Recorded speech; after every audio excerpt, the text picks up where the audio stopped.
This is Nightline. Tonight, so I raped you. The chilling Facebook messages finally leading to justice. Immediately that night, sent screenshots to the district attorney's office, and I subject lined the email and said, "Is this enough evidence?" 12 years after she was sexually assaulted as a college freshman, changing her life forever. You stole my safety and my peace, but not my voice. You do not define me. Shannon Keeler now speaking exclusively to us about confronting her attacker face to face. It felt really good to be able to look him in the eyes. And the shocking sentence from the judge. Does it fit the crime? Plus, ABC News, the first taking you inside the Louvre after the audacious $100 million jewel heist in broad daylight. And with every hour that passes, the chances that they will be recovered dwindling. And General Hospital love scam, the $80,000 AI hoax. Hello, Abigail. I love you so much, darling. That made one fan think she was having a relationship with star Steve Burton. It's obvious. Something big is going on here. What he's saying to fans. Plus, would you call the fire department if you saw this? The Halloween house that's setting off alarm bells in South Carolina. From ABC News headquarters in New York, this is Nightline. Thanks for joining us. Tonight, Shannon Keeler says she's finally getting justice, coming face to face with the man who triggered her anxiety and nightmares after sexually assaulting her as a freshman in college. It took courage, tenacity, and his social media confession of, "So I raped you," to keep her cause from falling through the cracks in the system. It's a system, she told us in our exclusive interview, that she's determined to change. I was 18 years old, a college freshman loving life. Naive, carefree, happy. The kind of happy that only exists when you still feel safe in the world. You stole that from me. I still have nightmares of you on top of me. Shannon Keeler has been waiting nearly 12 years to deliver these words to the man who she says raped her. I'm proud that we're here, and I'm relieved that he's going to jail and that, I can move on. The now 30-year-old applauded by her family and friends as she left court after coming face to face with Ian Cleary, the man who confessed in a Facebook message saying, "So I raped you."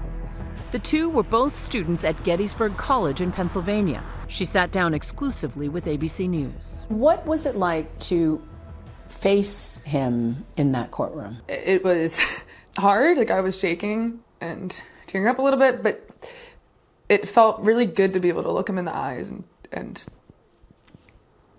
tell him what he did to me. While her attacker is headed to prison, at just 2 to 4 years, the sentences left many wondering, did the punishment fit the crime?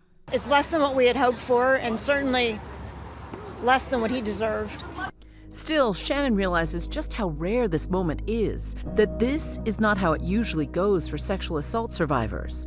The vast majority remain silent, and those who do go to police often fall through the cracks of the justice system. Campus sexual assault survivors rarely report, and those that do report their sexual assault to law enforcement, it's only between 2 and 7% that ever see criminal charges. So prosecutors need to do better in general. Now Shannon wants to use her voice to make sure that system better serves people like her. I get the sense on some level that you're doing it for yourself, but also you're doing it on behalf of other women. 100%. I mean, I am doing it for me, but I also recognize that I am just the complete minority. I am in a position where I can do something. So many other women would too if they were in my shoes. December 15th, 2013, a cold, snowy night that Shannon will never forget. It's a day that changed my life. She'd gone to a party on campus, but got uncomfortable and left when a guy wouldn't leave her and her friend alone. Later that night, Ian Cleary showed up at her dorm room and forced his way inside. He then sexually assaulted her. He did force himself on me and rape me, and after he did that, he started crying and said, I'm sorry, like, I didn't mean to hurt you. I didn't mean to hurt you. Did I hurt you? And then I said, yes, you hurt me. And then he sprinted out of there.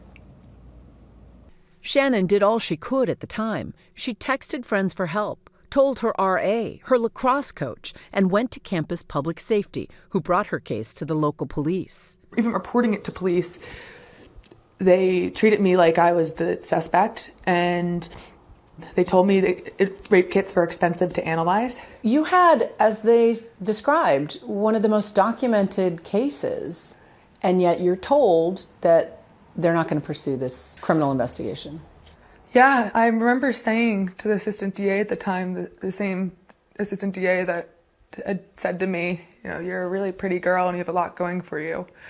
Are you sure you want to go through the trauma of a trial? I said to her, if you're not going to help me, then who are you going to help? Shannon says the DA told her despite all the evidence, there was not enough, and cases where alcohol is involved are hard to prosecute. ABC News reached out to that former prosecutor who Shannon says declined to charge Cleary back in 2013, but received no response. Before the attack, Shannon described herself as carefree, happy, but afterwards, she says she was riddled with anxiety, even panic attacks. I started shaking and convulsing. I didn't know what was wrong with me. The trauma of that night wasn't confined to my dorm room. It changed how I saw myself. I didn't take care of myself the same way after. Deep down, I think I got scared of standing out, of being noticed as attractive, as the hottest girl. I didn't want that kind of attention anymore. A part of me thought that if I didn't look a certain way, I'd be safer. Ian Cleary quietly transferred schools, graduating from college in California. Shannon ultimately built her life back, graduating with honors, winning a national lacrosse championship, starting a successful career, even meeting the love of her life, Luke. He has just never made this about him. He's never made me feel bad or guilty. He is epitome of what true love is. But things took a turn in 2019 when the couple was on vacation. She received a series of Facebook messages from Cleary, where he wrote, "So I raped you," adding, "I'll never do it to anyone ever again." You know, all the feelings in the moment, like, it's like anger of like, what the heck, why are you coming back into my life, right? How dare you? How dare you come back into my life when I'm moved on and I'm happy? And there was no apology. We first spoke with Shannon after she handed those Facebook messages to the DA's office, thinking it would be a slam dunk. But for months, no updates, no charges. It was during this time she was told by police her rape kit had been destroyed years earlier. When the DA didn't move forward, it was never even analyzed. She hoped that going public with the confession would help put pressure on authorities to file charges. It's not every day that someone gets a confession from the person they raped, the person that raped them. And immediately that night, sent screenshots to the district attorney's office, and I subject lined the email and said, "Is this enough evidence?" It turns out it was. Just a month after talking to ABC News, the DA filed charges against Cleary. At that point, they'd had the Facebook messages for more than a year. Authorities issued an arrest warrant, but Cleary was nowhere to be found. Turns out he traveled to Europe. But it wasn't until last year that he was arrested in France and extradited back to the U.S. Cleary eventually pled guilty to sexual assault in July of this year, and yesterday, nearly 12 years after the attack, sentencing, where Shannon confronted the man who attacked her, looking him in the eye, standing just 3 feet away. To Ian, you stole my safety and my peace, but not my voice. You do not define me. Calling me a victim gives you power, and I refuse to give you that. Every human deserves to be safe, including you. I forgive you, and I hope you find your peace. You forgive him? Yeah. What made you want to take that step? Ultimately, forgiveness doesn't just set him free, it sets me free too, right? And I don't want to live with anger. And I believe in redemption as well. And he still has the power to live a good life and become a good person and do the right thing, and I hope he does. When she is looking him in the eye, saying that she forgives him, it hits. She is just the most powerful person I know. The judge sentenced Cleary to 2 to 4 years in state prison. With time served, he could be out of prison in 6 months. Both sides recommended 4 to 8 years. Yeah. And it was 2 to 4. What was your reaction to that? Oh, well, I mean, to be honest, I don't think like any amount of sentencing can really account for the impact. It definitely was shorter than we expected and less than I think he deserved. But you know what? He's going to jail and he's going to be labeled a sexual predator for the rest of his life. And that's accountability and that's justice. And for that, I'm happy and I'm grateful and I'm relieved and I'm lucky. You're lucky because, as you said in your Victims' Impact, so many people don't get justice. He wasn't charged until after I went on Good Morning America last time, right? A year after I got a confession. This happened to her, and I didn't want her to feel like she needed to hide about it and not talk about it. I just followed how Shannon was, and she was very determined, and we were really proud of her. Yeah, we were surprised. This story had traction beyond her own personal situation, but again, she wasn't afraid, so we weren't afraid. Now that sentencing is over, Shannon is turning her full focus to the overall system, a system that initially failed her. What does the next step of healing look like for you? The next step will be joining Andrea to make sure that these organizations like PCAR that are here to champion the rights of victims through the legal system, make sure that they stay funded and have the money to continue on this mission to support more people like me. Shannon's experience has already inspired change. At her alma mater, Gettysburg College even adding more support for students, including new training. The school praising her in a statement to ABC News, saying, "We admire Shannon's bravery and persistence in seeking justice while sharing her story. In so doing, she shines a light on the challenges so many survivors face." What would you say to other people, other sexual assault survivors, who, for whatever reason, are having difficulty? You're not alone. There's power in what you do with your pain. My message to others is we all have a part to play. Every mother, sister, teacher, professor, right, law enforcement. If we all just choose to do the right thing, the world will be better. If you've been affected by sexual assault, you can reach the National Sexual Assault Hotline at 1-800-656-HOPE or visit online.rain.org. Now we're going to change gears and take a look ahead at Wednesday's Nightline. We catch up with Kevin Federline, ex-husband of Britney Spears and the father of her 2 children. Tomorrow, our interview. Here I am now, screaming help for a situation that I think is dire. Say more about the dire situation. What are you talking about? I'm talking about Britney. I think that, the clock is ticking, and I'm not just going to sit on the sidelines and watch what's going to happen.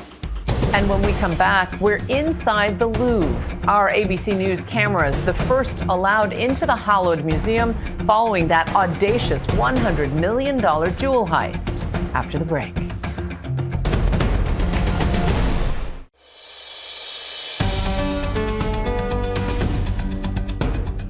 Welcome back. New video from inside the Louvre after that stunning heist at the famed museum in Paris. ABC's chief international correspondent James Longman takes us inside. The gang who pulled off what's being called the crime of the century is still on the run tonight, evading capture now for almost 3 days since that stunning heist at the Louvre. The prosecutor's office puts the value of their haul at about $102 million. But with every hour that passes, the chances grow that these priceless jewels have left France, maybe for good. Tonight, we were given exclusive access to the museum while still on lockdown, the first news team inside since the robbery. Right outside the Apollo Gallery, and I can see right through into the main area. It's a huge vaulted gallery, incredible gilded ceilings. They came in through the window at the far end. The gallery doors barred and sealed. This palace of French history now a crime scene. Sunday's robbery was the 4th in France in just 2 months, reigniting a serious debate over security at museums. Madame la Ministre, James. The culture minister we met yesterday defending her position in the French parliament today, insisting there were no security failures in the wing that sits hundreds of yards from the Mona Lisa. But an audit report seen by ABC says a stunning 75% of one wing is without CCTV surveillance, another 60%. Our thanks to James. We will, of course, continue to follow the manhunt as it unfolds. But we turn now to a stunning scam. A lovelorn woman allegedly swindled out of more than $80,000 through fake AI-generated videos of General Hospital star Steve Burton. It's an alleged Romeo scam first reported by our LA station KABC. Here's ABC's Matt Gutman with another look. Does it ever feel a little bit familiar? Authorities are investigating a shocking scam using the AI-generated likeness of General Hospital star Steve Burton. Hello, Abigail. I love you so much, darling. I had to make this video to make you happy, my love. Vivian Ruvalcava says her mother, Abigail, believed she was in a relationship with the actor after receiving fake videos like this. I hope this puts a smile on your heart. Which looked and sounded like the real Steve Burton. Something big is going on here. According to a police report, her mother sent the scammer posing as Burton more than $81,000 in prepaid gift cards, cash, and Bitcoin after he told her he lost property in the LA fires. Know that nothing will ever make me hurt you or lie to you, my queen. Vivian, outraged. I'm sickened by it because it went this far. Why didn't I know this? Why didn't I see what was happening? What did I miss? She says her mom has bipolar disorder, was in a manic phase, and fell hard for the fake Steve Burton. In her head, there was no scammer. She was talking to Steve Burton the entire time. Eventually, the family told police she even sold her condo for $350,000 until her daughter learned of the scam just in time. Had I not intervened when I did, she was scheduled to send the scammer $70,000 out of that money that was sitting there. She's ashamed. And to put that stress on me, on herself, on my dad, the entire family, I know it weighs heavy on her. Our station, KABC in Los Angeles, showing Steve Burton the fake video, and Burton with a message to his fans. First of all, I don't need your money. I would never ask for money.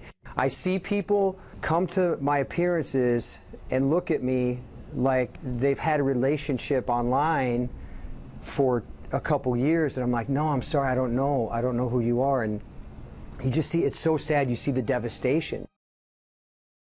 Our thanks to Matt. The LAPD tells ABC News they are still investigating this case. And when we come back, would you call 911 on this house?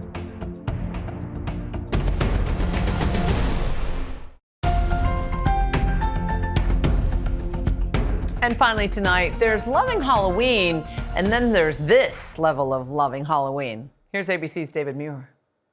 Tonight here, the burning question in Fountain in South Carolina, just outside Greenville. If you drove by this home, would you call the fire department? What looks like fire through the window, smoke billowing from the front porch. For years now, Mom Amanda Payton and Dad Sam Lee have been decorating their home, and the entire neighborhood knows they love Halloween, even hosting a free pumpkin patch in their own yard so that the community can pick out their own pumpkins. But this year, neighbors say they have really outdone themselves. These decorations are the best. Their neighbors, husband and wife Hunter and Hannah Bullock. I thought, do I need to call the cops? Terrifying in such a good way. Chris drove in from Greenville. I feel like I feel heat like from right here, like that's crazy. What they've done to their home is so convincing, people driving by have actually called the fire department. The family, it turns out, gave the station a heads up. Fountain Inn Fire Department Chief Russell Alexander in on it. He and his fire station actually at the house, using it to film fire safety videos. I want you to have a couple of ways out of your home. We're out here doing a little work with the Red Cross, trying to educate the community with some pretty clever decorations. And joining us too, hey David, the mom and dad behind it, Sam and Amanda, on why they love Halloween. Anything we can do to give back to the community and have a little bit of fun on Halloween, we're game.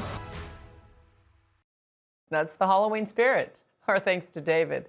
That's Nightline. You can watch all of our full episodes on Disney Plus and Hulu. We'll see you right back here same time tomorrow. Thanks for staying up with us. Good night, America.